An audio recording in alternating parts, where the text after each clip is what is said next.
안녕하세요. 저는 지금 중계를 시작한 지 한 9년 정도 된 이구영 중개사라고 합니다. 현재는 한 어떤 중개 법인의 리테일 팀장을 맡고 있고요. 제가 처음 중개를 접한 건 2011년도에 접하게 되었고요. 아는 분 지인 추천을 인해서 중개를 하면 잘할 것 같다는 그런 추천을 받아서 그래서 그때부터 지금 현재까지 중개를 하고 있는데 중간중간 뭐 제가 다른 사업을 추진한 것도 있었는데 그런 거 제한 나머지 9년 차라고 보시면 될 것 같아요. 누구나 다 1억을 번다면 다 부동산 하겠죠. 근데 저는 비판은 하고 싶진 않은데 뭐 그런 공고들도 많고 그런 광고들도 많잖아요. 제가 봤을 땐 굉장히 오랜 시간이 걸리고 스킬을 얻기 위해서 임장도 다니고 이 지역에 대해서 잘 알고 이런 과정들을 좀 거쳐야 어느 정도 나중에 자기가 그런 억대 연봉 갈 수도 있겠죠. 현실적으로 말씀드리자면 과연 몇 프로나 1억을 벌까요? 지금 현재 시장에서 수능이랑 똑같다 보시면 돼요. 다 공부 잘한다. 서울대 갈 수 있다. 이게 하더라도 결국 1%대들이 서울대 가는 것처럼 부동산 안에서도 그 1%대가 1억대 연봉이지 다들 1억대 연봉은 아닙니다. 우선 중개를 할 때 공인중개사 자격증이 꼭 필요한 이유는 우선 전문성에서 차이가 납니다. 그 사람들의 인지도와 이런 것도 차이가 있고요. 저도 중개 보조원도 겪었고 이제 공인중개사도 따서 지금 공인중개사이긴 하지만 우선 몰랐던 부분들이 굉장히 많습니다. 그렇다고 지금 현재에서 중개 보조원분들이 일을 못하신 건 아니에요. 다들 잘하신 분들 있고 다 있습니다. 근데 어떤 회사에 내가 이력을 낸다든가 전문성 있는 중개를 하고 싶으면 자격증은 꼭 필수입니다. 그리고 제일 중요한 건 나중에 자기가 대표가 되고 사무소를 차리고 싶으면 반드시 중개사 자격증이 있어야 돼요. 제가 느꼈던 건 그냥 인식의 차이였던 것 같아요. 한 예를 들자면 예전에 일했던 곳에서 임대인께서 어떤 다른 임대인을 소개해주고 관리를 맡게 하려고 했던 건데 하나의 명분이 필요하잖아요. 전문성이 있는지 없는지에 대해서 되게 아쉬워하셨어요. 일은 열심히 하는 친구인데 이런 자격증이 있고 없고 차이에 있어서 내가 소개를 해줘야 된다. 그래서 꼭 너는 자격증을 땄으면 좋겠다는 임대인이 있었어요. 근데 어떻게 보면 그게 저한테는 자극이 됐어요. 그래서 아무래도 따라는 말을 드리고 싶습니다. 우선 정규직하고 프리랜서를 좀 직설적으로 설명을 드릴게요. 부동산에선 두 가지가 다릅니다. 좀. 우선은 구성력과 그리고 이제 비율 이런 게 있어요. 보통 부동산의 프리랜서라 얘기하자면 비율입니다. 비율. 예를 들어 5대5, 6대4 자기가 계약한 건에 대한 이런 게 나눠져 있고요. 정규직 같은 경우 이제 기본급이 제공이 되면서 이제 플러스 알파로 인센티브가 추가로 되는 경우가 있습니다. 근데 이게 장단점이 있어요.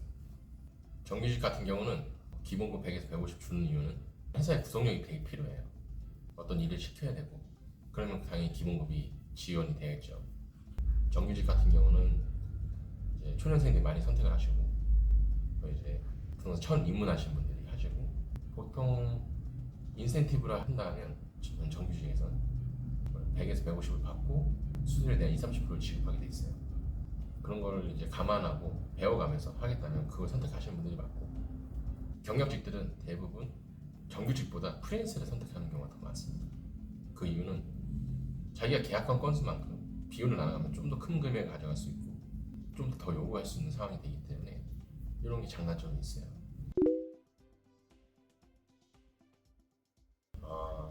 성격이요. 그 성격이 나타난 중개 방식이 다른 것 뿐이지 성격이 내향적이다 해서 그걸 하나 가지고 판단하기에는 중개를 못한다고 할 수는 없을 것 같아요. 사람 만나다 보면 대화가 많이 늘어나고 그런 대화들이 하다 보면 이 사람이 좋아하고 말도 배워가는 거예요. 스피치도 배워간다고 보시면 돼요. 다른 걸 커버할 수도 있어요. 계약서 쓰는 데 있어서 꼼꼼함이라든가 말 한마디라도 그 사람한테 챙겨주는 느낌을 들게만 해줘도 중개 잘한다는 소리 들어요. 텐션이 높다 해서 잘하는 거 아니에요. 그냥 조용히 말하더라도 천천히 말하더라도 말수가 적더라도 저는 그 꼼꼼함을 커버했고요. 그다음에 좀 이런 말 같이 드리자면 인내네 인내 뭐든지 그 성격 자기가 단점이라 생각한다면 자기 자체를 자책하지 말고 보완해 나가면서 키워나가면 저는 누구든지 성격 상관없이 중개를 잘 할 수 있다고 봅니다.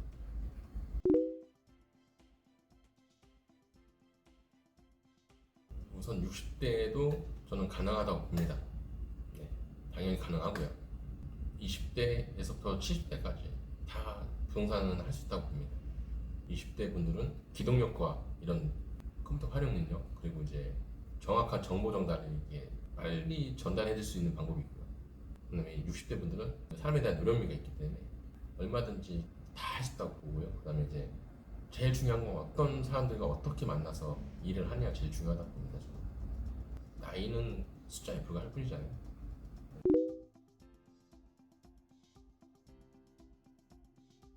현재 중개사를 공부하는 분들이나 앞으로 이제 자격증을 따고 처음 시작한 초년생분들한테 하고 싶은 말은 시야를 좀 더 넓게 갖고 가셨으면 좋겠습니다. 저도 이제 어떤 매너리즘에 빠지거나 지친 모습들을 보이는 적도 있었기 때문에 포기하지 마시고 실무에서 일하고 계신 분들도 다 열심히 하고 있습니다. 열심히는 당연한 거고 그 플러스 다양한 시야와 경험 이런 것들 다 복합적으로 중요하다고 생각합니다. 제가 이 이야기들로 다 대변할 수는 없지만 폭넓은 생각과 시야들을 가지고 도전했으면 좋겠습니다. 앞으로는 좀 더 발전된 모습으로 보여드리고 다양한 상가와 사무실에 대한 정보들도 많이 제공해드릴 테니까요. 잘 부탁드리겠습니다.